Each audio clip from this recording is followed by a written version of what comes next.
podcastin Uniflora. Sot kemi kënaqësinë të mikpresim një zë të rëndësishëm të arsimit të lartë të universitetit tonë. Një pedagoge me përvojë, drejtuese në Departamentin e Administrimit Biznesi, profesor doktor Fjoral Pavelaj. Do të flasim në këtë podcast për sfidat e edukimit modern, lidhjen e arsimit me tregun e punës, studentët si aktorë të së ardhmes dhe mbi të gjitha, punën që bëhet në eshtje, me përkushtim për të sjellë një universitet më të fortë, më të hapur dhe më afër komunitetit. Do të flasim për rrugtimin frymëzues brenda mureve të një institucioni që po ndryshon, Universitetin e Vlorës. Nëse jeni student, prind, sipërmarrës apo thjesht një qytetar që kujdeset për të ardhmen e këtij qyteti, kjo bisedë është për ju. Mirë se erdhe profesoresh në podcastin Uniflora. Mirë se u gjeta dhe ju falenderoj për ftesën. Pyetja e parë, edhe pse quhet klishe, është kurioziteti që ne kemi për ditët tuaj të parë të punës dhe si nisi rrugtimi juaj në jetën akademike. Unë kam pasur fatin të jem në 3 brezat e parë që kam përfunduar studimet në Universitetin e Vlorës, në degën e menaxhimit turizmi, dhe si një universitet i ri kishte nevojë, sidomos në këto degë të cilat ishin risi në përgjithësi në universitetet shqiptare, për pedagogë të rinj të cilët ishin të orientuar drejt mësimdhënies në degët e menaxhimit turizmit ose marketingut apo degë të tjera të cilat nuk ishin qenë më përpara pjesë e programeve të studimit në Fakultetin e Ekonomisë. Kështu që sapo mbarova studimet në Universitetin e Vlorës, duke qenë se kisha mbaruar me rezultate të larta, ajo që më nxiste më shumë filloja karrierën dhe gjithë zhvillimin tim profesional ishte pikërisht karriera në botën akademike, në mësimdhënie. Mendoj që kam qenë me fat që gjatë atij momenti rektori i Universitetit të Vlorës ka qenë profesor doktor Bilal Shkurtaj, i cili kishte si qëllim pikërisht zhvillimin e departamentit të marketing turizmit me pedagogë të cilët nuk kishin pasur përpara karriera dhe fillimin e karrierës së tyre e kishin pikërisht në këtë departament që ishte i ri, novator dhe si rrjedhin do të mbështetet edhe nga pedagogë të rinj. Kështu që mbasi mbarova studimet në Universitetin e Barit të masterit në menaxhim ekonomi dhe drejtësi të qeverisjes territori, mua më dha një mundësi nga ana e tij, sepse ishte njëkohësisht edhe i orientuar drejt atyre të rinjve që kishin një pjesë ose të gjithë backgroundin e tyre të studimit jashtë Shqipërisë. Kështu që të gjitha këto gjëra u bën bashkë në një moment dhe mua më dha kjo mundësi e madhe, e cila hapi dritare të shumta, jo vetëm për të zhvilluar një karrierë të bukur në botën akademike, por njëkohësisht edhe për mundësi të tjera pafund që kjo karrierë të jep edhe në zhvillimin tënd individual. Cilat janë sfidat më të mëdha të karrierës tuaj dhe si keni përballuar ato? Mund ta them pa ndrojtje që kam ecur në një rrugë plot me sfida. E para ishte fakti që unë isha pedagoge jashtme dhe më desh të largohesha për të mbaruar studimet në Itali të masterit. Ishte një botë krejtësisht e re për mua, nuk isha larguar asnjëherë nga Vlora, kështu që qasja ime me një territor ndërkombëtar, me një shtet tjetër, me një gjuhë tjetër, me njerëz të cilët kishin një kulturë krejt tjetër nga jona, ishte sfida e parë dhe njëkohësisht edhe një volum i madh studimi, i cili nuk ishte shumë i zakonshëm për ne që ishim mësuar me një lloj tjetër mënyre të studiuarit, të dhënit provimeve, por mendoj që ajo ka qenë edhe kalitja ime më e madhe në pjesën e disiplinimit për punë.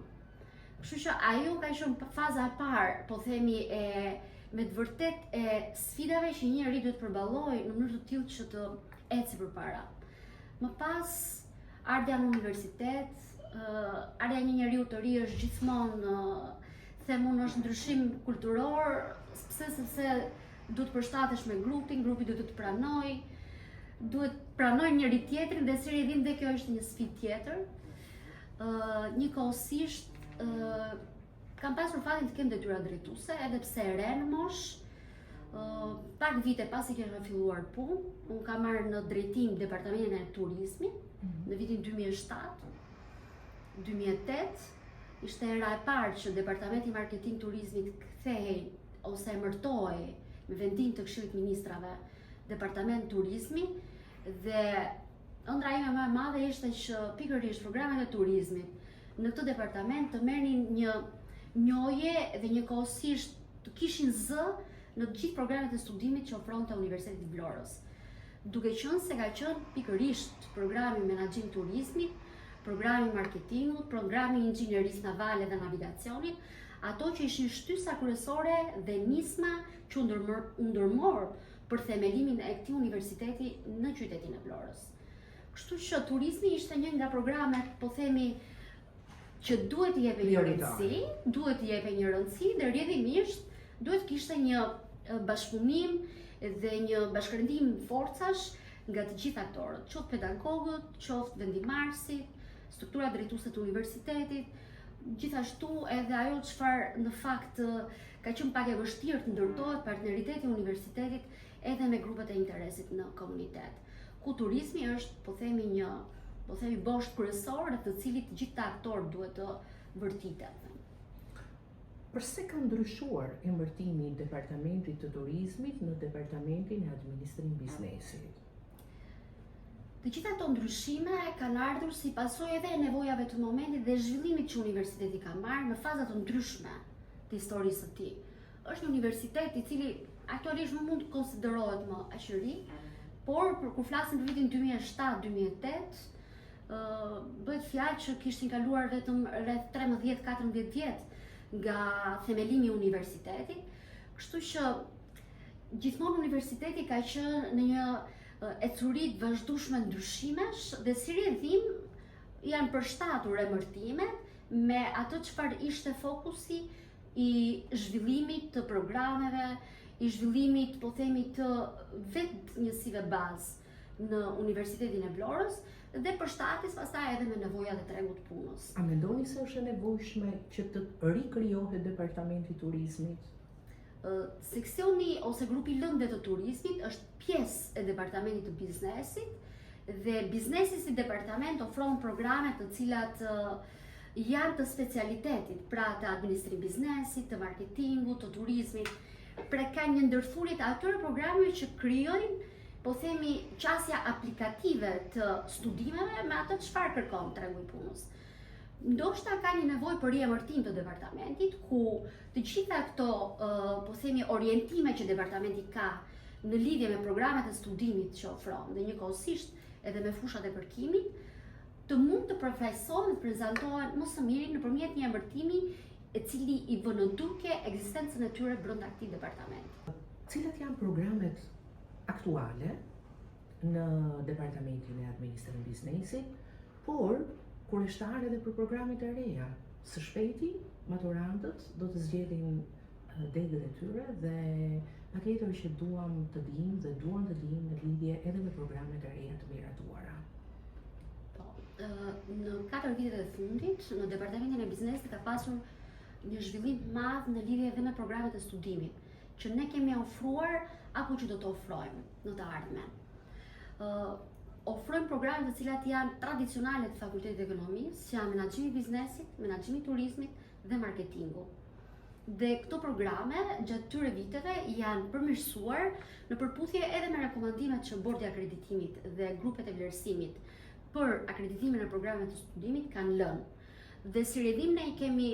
bërë gjithçka është e mundur që të mundemi të plotësojmë këto rekomandime që ata na kanë dhënë në mënyrë të tillë që të bëjmë një rritje cilësore të programeve. Por ç'është më e rëndësishmja, gjatë këtyre 4 viteve është bërë një punë e madhe për hapjen e programeve të reja të studimit. Ajo çfarë do të doja që të përmendja në mënyrë kryesore është hapja e programit të dyfisht, master i shkencave, në projektim dhe menaxhimin e sistemeve turistike dhe kulturore,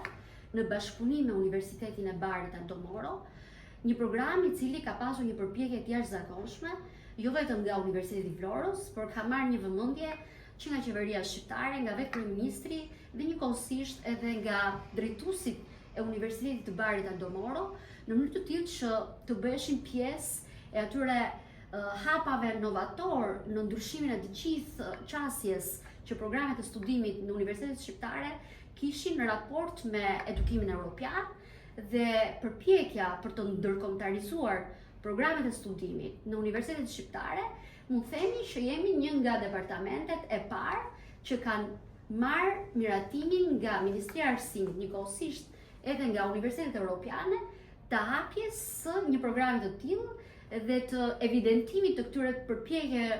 shumë të mëdha dhe shumë pozitive për të arritur një objektiv të tillë që është shumë i rëndësishëm, ndërkombëtarizimi i programeve të studimit. Njëkohësisht janë bërë përpjekje për të përshtatur llojet programeve të studimit siç ka qenë masteri profesional i administrimit publik me nevojat e tregut, që kërkonin një master shkencor në të fushë dhe e arritëm edhe atë lloj objektivi. Ka nisur vjet programi i masterit të shkencave në administrim publik, ndërkohë që programi i masterit të shkencave në administrim biznesi ka disa vite që është hapur dhe është një program i konsoliduar studimi. Ndërkohë, këtë vit neve aplikuam për një program 2 vjeçar profesional në operator turistik për të përshtatur në mënyrë të drejt për drejt me atë çfarë sot sektori i turizmit kërkon dhe që është pikërisht ngritja e figurave profesionale operative në sektorin e turizmit. Dhe duke pasur një informacion mbi bazën e analizave të tregut që ne bëjmë, të saktë në lidhje me nevojën që ky treg ka për figura të tilla, ne përsëri bëm një aplikim të tillë dhe kemi kaluar fazën e parë dhe jemi pritje të miratimit përfundimtar të hapjes së programit 2 vjeçar profesional operator turistik dhe njëkohësisht kemi aplikuar për hapjen e programit të masterit të shkencave në marketing digital, duke e lidhur të me gjithë zhvillimet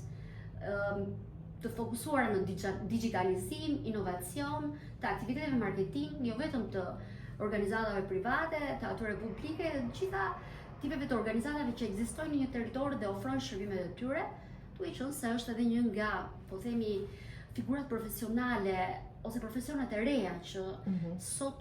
tregu kërkon. E cekët pak më parë programe shumë dëshmëri programesh, por do doja që ta ridëgjoja profesoresh lidhjen e këtyre programeve me nevojat e tregut. Kjo është në fakt shumë e rëndësishme për të dëgjuar edhe studentët, të cilët përfundojnë programet, por edhe ata të cilët do të jenë studentë fillestar të këtij universiteti.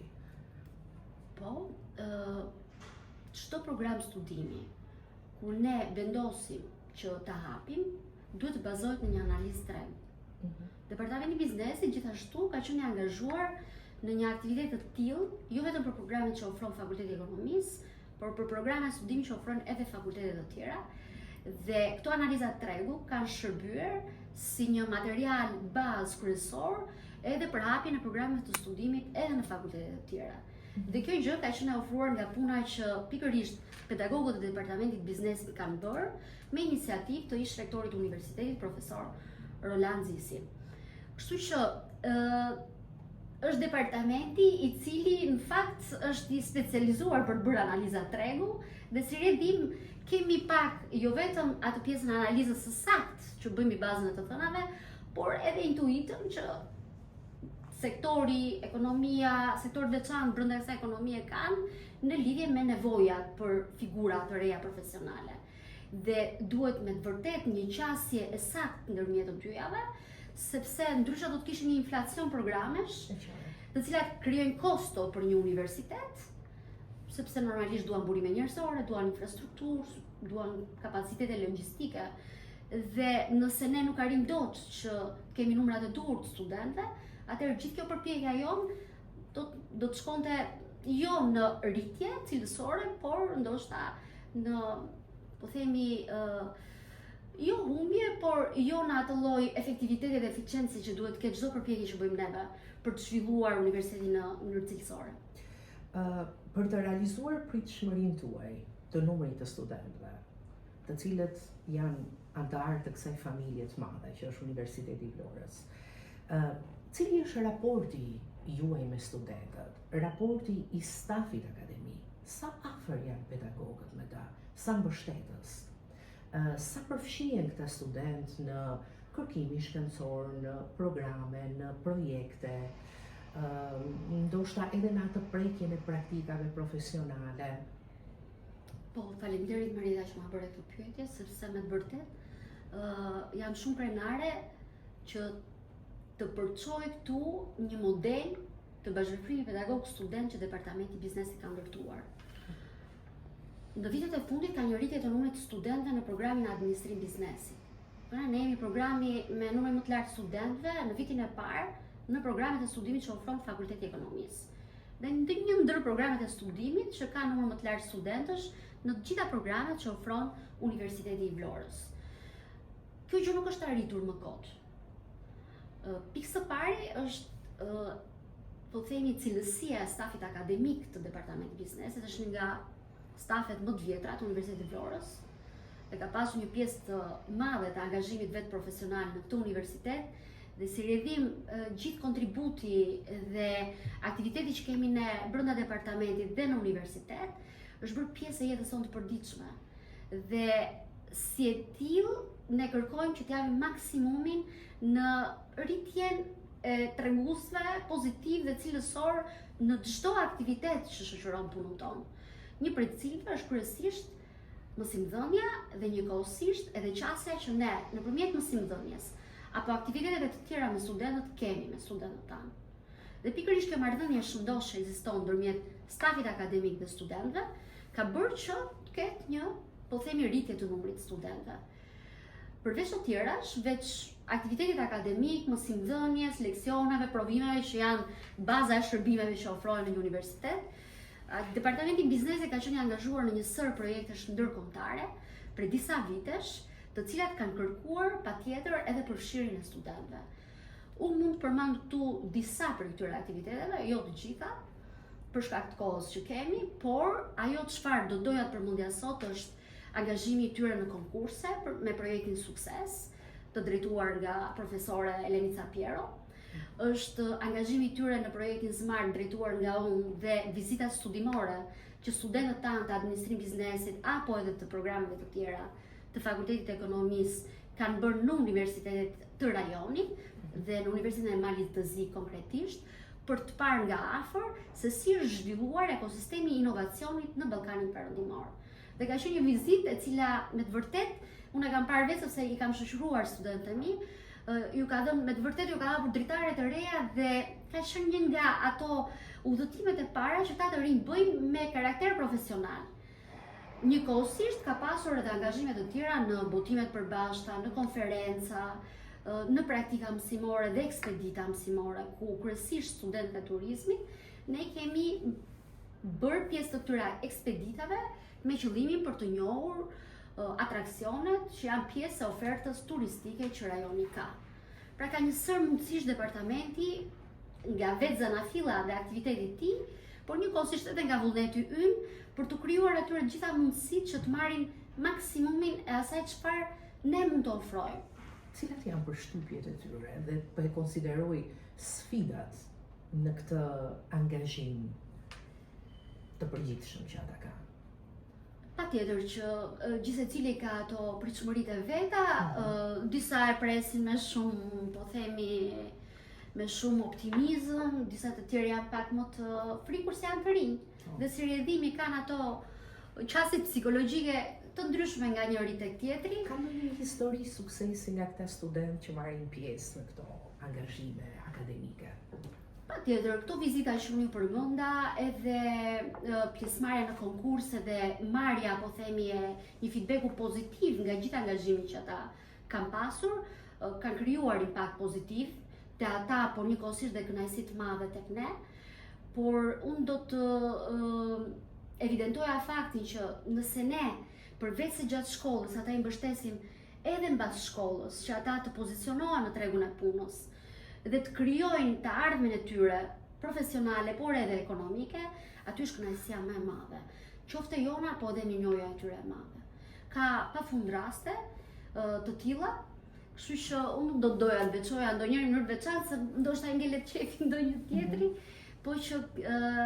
ka pasur gjatë gjithë këtyre viteve, karriere të gjatë relativisht, një sër qasjesh, domethënë pozitive dhe mirënjohje nga studentët tanë. Profesoresh, sa të përfshirë janë studentët dhe pedagogët edhe në projektet ndërkombëtare, në veçanti Erasmusi, dhe sa ndihmojnë këto në ngritjen profesionale, edhe të pedagogëve, por edhe të studentëve? Jam miratuar shumë marrëveshje mobiliteti kryesisht Erasmus, si për pedagog dhe për student, një pjesë prej cilave kanë qenë iniciativë e Departamentit Biznesit. Pra,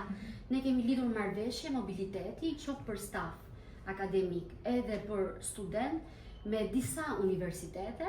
në Itali, në Gjermani, në Rumani, në Turqi, në Kroaci, në Bullgari, në Portugali. Pra, një sër marrëveshjesh të mobilitetit Erasmus për staf dhe student kanë qenë punë, përpjekje dhe iniciativë e disa prej pedagogëve të Departamentit Biznesit. Kështu që ne kemi qenë të angazhuar drejt për drejt, qoftë menaxhimin e këtyre marrëveshjeve, të marrëdhënieve që kemi me kolegët tanë në universitetet partnere, por njëkohësisht edhe me koordinimin dhe mbarvajtjen e gjithë procesit të aplikimit dhe njëkohësisht fitimit të mobiliteteve, qoftë nga kolegët tanë, por kryesisht edhe nga studentët tanë. Në fakt, është një proces shumë i bukur, por ka dhe vështirësitë e veta. Ndonjëherë studentët kanë, po themi, atë iniciativën apo dëshirën për të larguar dhe për të patur një periudhë studimi i artë, disa të tjerë kanë atë pasigurinë, frikën, por ne i mbështesim që këtë iniciativë ta mbështesim dhe njëkohësisht ju flasim për gjitha përfitimet që një të riu i vijnë nga kontakti me një botë të re, me një institucion të ri, me kolegë të rinj, student dhe studente dhe njëkohësisht edhe me eksperienca të reja jetësore. Profesoresh, ju jeni koordinatore e projektit SMART, një ndër iniciativat më ambicioze që lidhet me transformimin digital, inovacionin, përgatitjen praktike të studentëve për tregun modern të punës.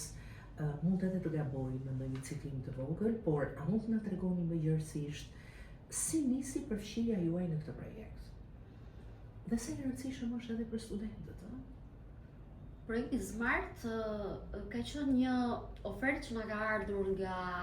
një organizatë e shoqërisë civile në Florë, sepse kërkonin partnerët një fakultet ekonomie në Shqipëri. 3 në fakt, 2 ishin gjetur, i 3 ishte Vlora, pra ka qenë fat. Që ky projekt nëpërmjet networkut dhe gjitha atyre bashkëpunimeve që ne kemi, erdhi dhe në Universitetin e Vlorës si mundësi. E them fat sepse i gjithë partneriteti i projektit SMART është një partneritet shumë i rëndësishëm për shkak të rëndësisë që universitetet që janë përfshirë në këtë projekt kanë, duke përmendur këtu Universitetin Teknik të Dresdenit, që janë të rankuar në universitetet më të mira të botës, Universitetin Politeknik të Milanos dhe Dova Business School në Sloveni. Pra këto janë universitete me një eksperiencë të gjatë,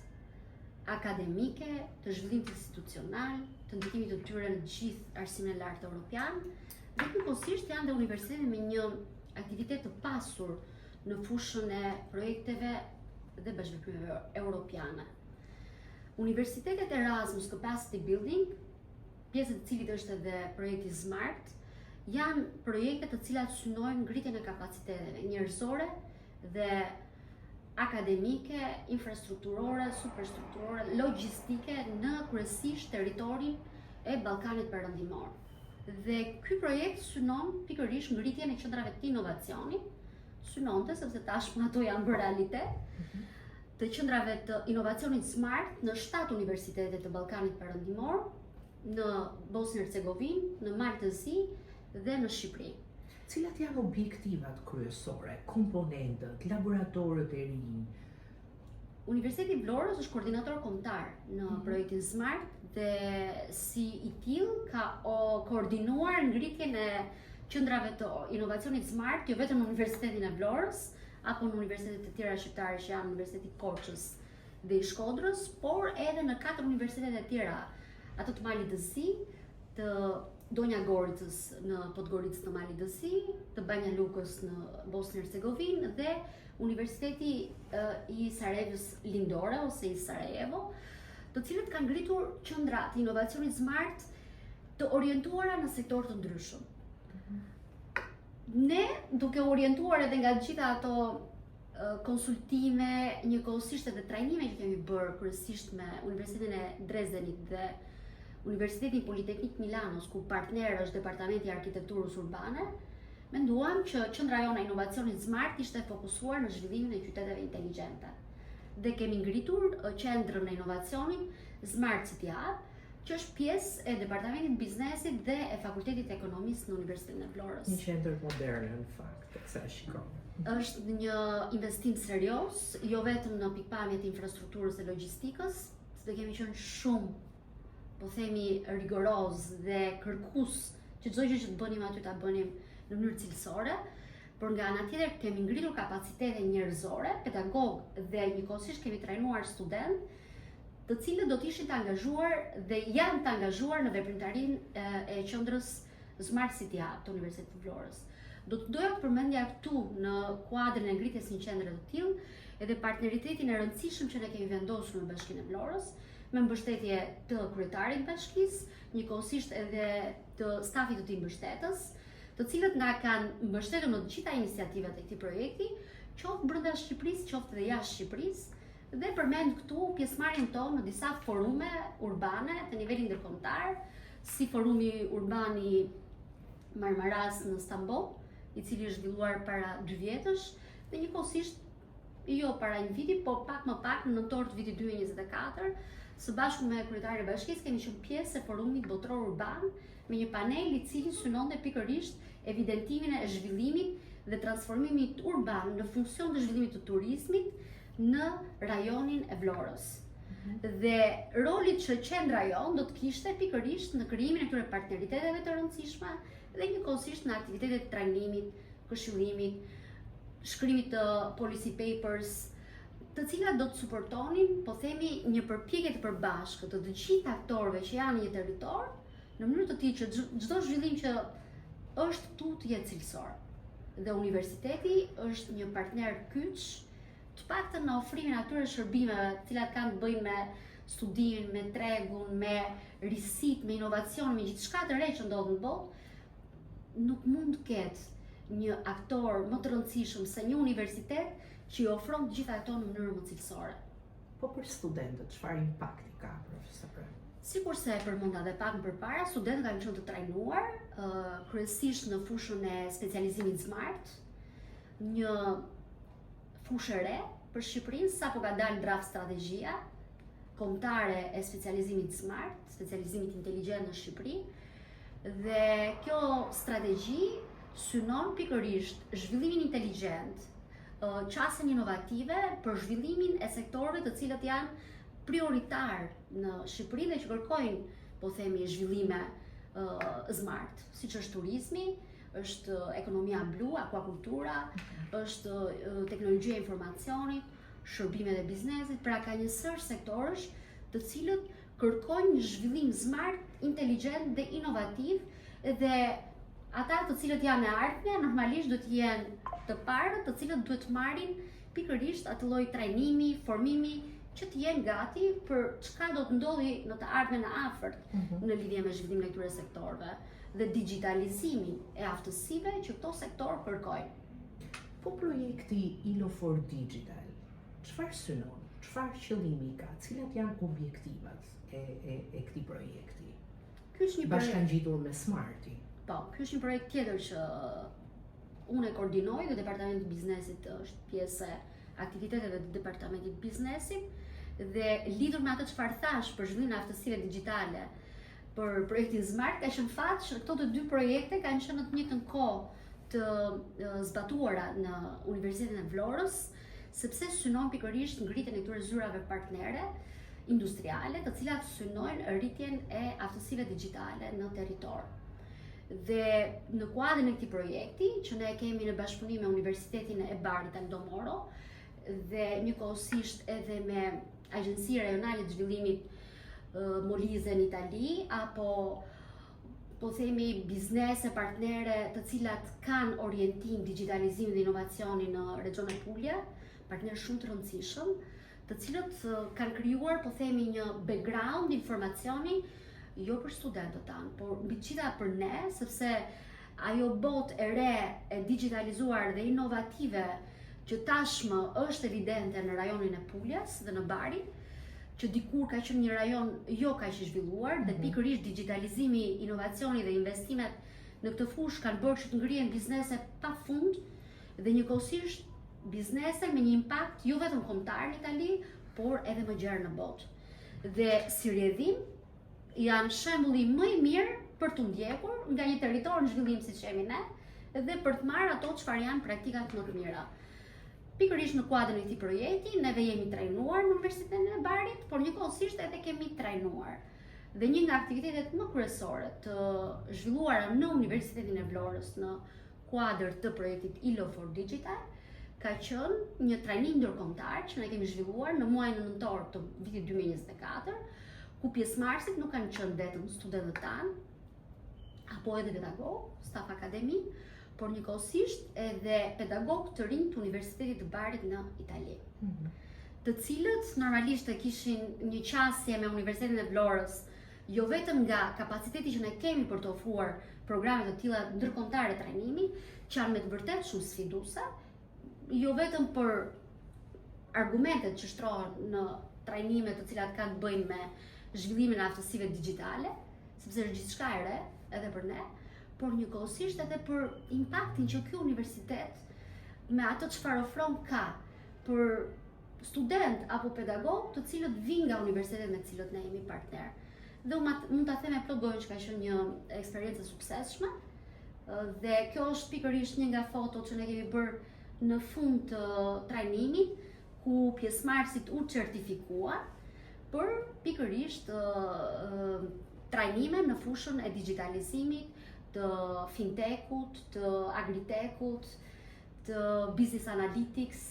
apo cyber security, pra një sër argumentesh të cilat kishin të bënin me aplikimin e gjithë atyre nocioneve në sektorët e ekonomisë. Kështu që ka qenë një kënaqësi shumë e madhe, përfundimi me sukses dhe njëkohësisht certifikimi me sukses i këtij aktiviteti nga ata të cilët e realizojnë këtë proces kontrolli. Bukur, gëzohem që i dëgjoj, por do ndalem pak profesoresh tek tregu i punës dhe tek praktika profesionale. Sa të përgatitur janë realisht studentët për tregun e punës? Dhe a ekziston ky endeku midis po them formimit teorik me eksperiencën në punë, me praktika profesionale?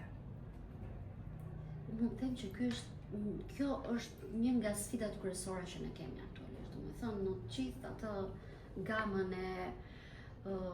shërbimeve që ne ofrojmë dhe atë çfarë përmban një program studimi në plan e vet,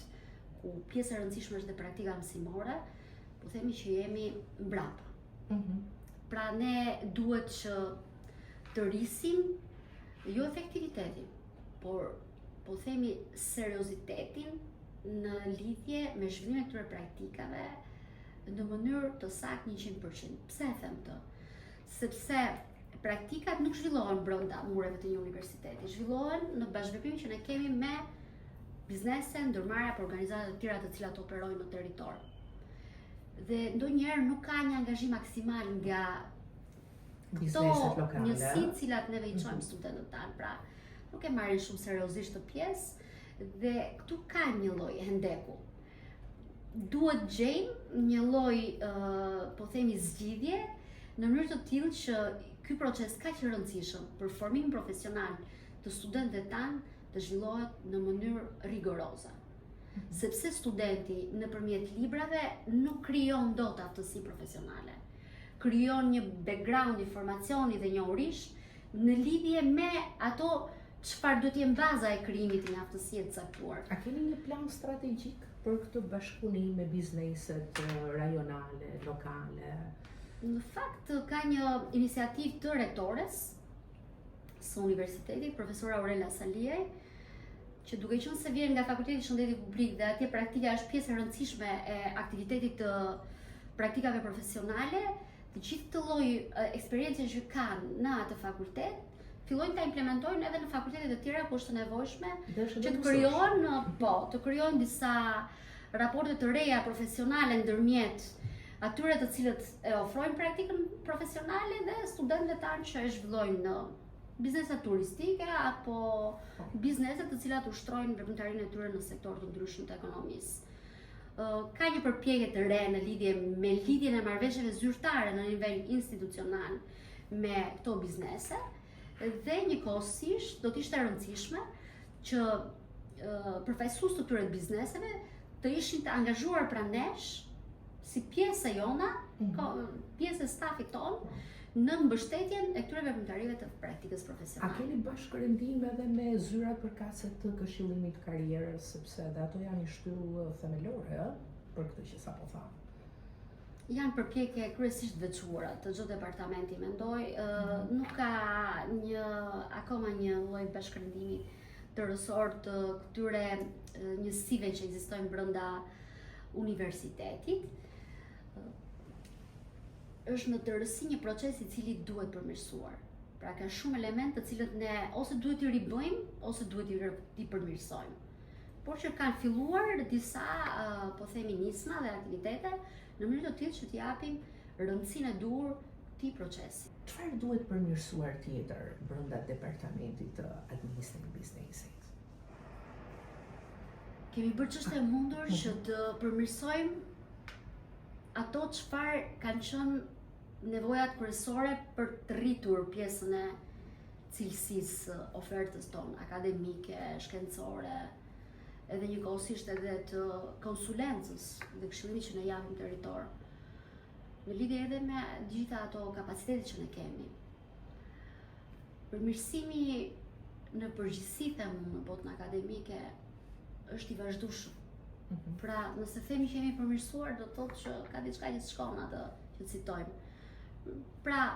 përpjekjet e vazhdueshme në lidhje me çdo gjë që zhvillohet brenda departamentit, bëj që të jemi gjithmonë një hap para. Mendoj që jemi paktën në raport me njësi të tjera bazë,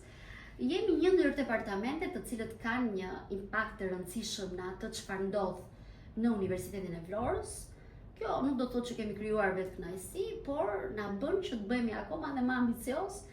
që të krijojmë objektiva apo të vendosim objektiva të reja, të cilat janë kryesisht të orientuara drejt qasjes më të barabartë që ne kemi me njësitë partnere në universitete, të cilat janë më të mirat, jo vetëm në Shqipëri, po kryesisht jashtë kufive të Shqipërisë. Të ardhmen e universitetit, si sheh në raport me konkurrencën kombëtare dhe ndërkombëtare?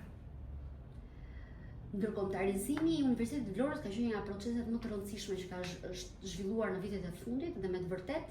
ka dhënë ndikimin e vet shumë pozitiv. Dhe ne po I shikojmë gjithë ato frytet e një pune të jashtëzakonshme që është bërë, sidomos në to vitet e fundit. Dhe kjo gjë na ka dhënë mundësinë ne që të krijojmë një qasje më reale me ato çfarë ndodh në universitetet kryesisht europiane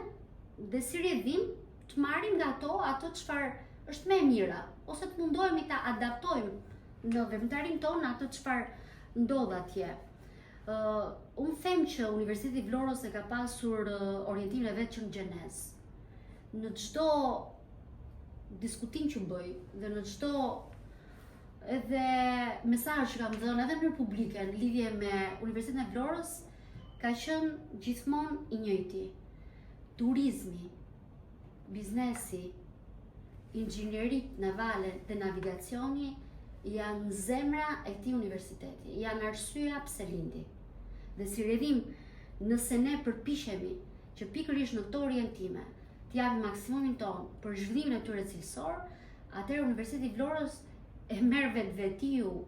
vendin konkurencial në raport qoftë me universitetet në nivel kombëtar, por njëkohësisht edhe me universitete të tjera, sepse profilizimi I një universiteti mendoj që jep dhe vëmendjen e dur, jep dhe fokusin e dur, edhe të imazhit të një universiteti. Kështu që mendoj që duhet të ketë, po themi, një qasje më të orientuar drejt atyre që janë degët e lidhura në mënyrë drejt për drejt me atë që sektorët dhe territori kërkon. Dhe janë këto. Profesore, cili është mesazhi juaj për studentët të cilët hezitojnë të jenë pjesë e Universitetit të Vlorës? Do të thoshe që është një universitet në rritje, gjithmonë në rritje të vazhdueshme. Është një universitet I cili ofron degët të cilat sot kërkohen, jo vetëm në rajonin e Vlorës, për kudo, pra ne jemi përpjekur që të përshtasim atë çfarë ofrojmë me atë çfarë kërkohet në tregun e punës, kështu që në këtë këndvështrim është një universitet i cili ju krijon atyre mundësinë e krijimit të një figure profesionale që do t'i ndihmojë ata për gjetjen e një vendi pune. Por njëkohësisht, edhe për jetën që një student bën gjatë viteve të studimit të tij, Universiteti i Vlorës ka filluar një sër nismash, të cilat synojnë pikërisht rritjen dhe përmirësimin e aktiviteteve të cilat e përmirësojnë jetën studentore të një studenti në Universitetin e Vlorës, dhe njëkohësisht Vlora si qytet është gjithmonë një qytet që përmirësohet në lidhje me atë çfarë ofron jeta e një qyteti, vibracioni i një qyteti, njëkohësisht edhe atë çfarë një njeri kërkon në lidhje me një jetë të qetë, buzdetit, me diell dhe me plazh, dhe njëkohësisht edhe me mundësitë pafundme që ky territor do të ketë në të ardhmen, qoftë me zhvillimin e turizmit, qoftë me zhvillimin e sektorëve të cilat kanë të bëjnë me ato çfarë thashëm përpara, ekonomia blu, ekonomia qarkulluese, të cilat janë bazuar tek burimet natyrore që ne kemi, zhvillimet infrastrukturore të qytetit të Vlorës dhe gjithë vëmendja që i gjithë ky territor po merr jo vetëm në nivel kombëtar, por edhe në nivel ndërkombëtar. Nëse keni një mesazh për qytetarët e Vlorës, për prindrit, për gjithë komunitetin, cili do të ishte ai? Që të suportojmë qëndrimin e fëmijëve të tyre në qytetin e tyre. Unë jam një njeri që vetë kam provuar të studioj në këtë qytet, kam studiuar edhe jashtë Shqipërisë. Sot jam duke zhvilluar gjithë karrierën time në këtë qytet ku kam jetuar gjatë gjithë jetës time. Dhe mendoj që jeta ime është cilësore në raport me bashkëmoshatarët mi, të cilët kanë zgjedhur që gjithë zhvillimin e tyre individual dhe profesional ta kenë jo në Vlorë, por edhe në Tiranë apo edhe në vende të tjera jashtë Shqipërisë. Kështu që jam një shembull konkret i asaj çfarë ky qytet ofron, dhe nëse ti bën përpjekje të dhura, ti mund të marrësh nga ajo mundësi që ai të ofron. Ishte kënaqësi t'ju kisha në podcastin Unë Vlora. Edhe unë Marita, ishte kënaqësi shumë e madhe të isha sot këtu dhe biseda me ty sot ka qenë një kënaqësi e veçantë. Faleminderit. Edhe ti. Faleminderit që qëndruat me ne në këtë episod të veçantë. Biseda me shefen e departamentit, profesore Fioralba Velaj, një zë i qetë por i vendosur, i transformimit akademik në Vlorë. Na tregoi qartë se arsimi nuk është thjesht të përçosh ide, por një akt vizioni, durimi dhe përkushtimi. Në një kohë kur të rinjt kërkojnë rrugë drejt një dhe ardhmeje më të sigurt, roli i universiteteve bëhet vendimtar dhe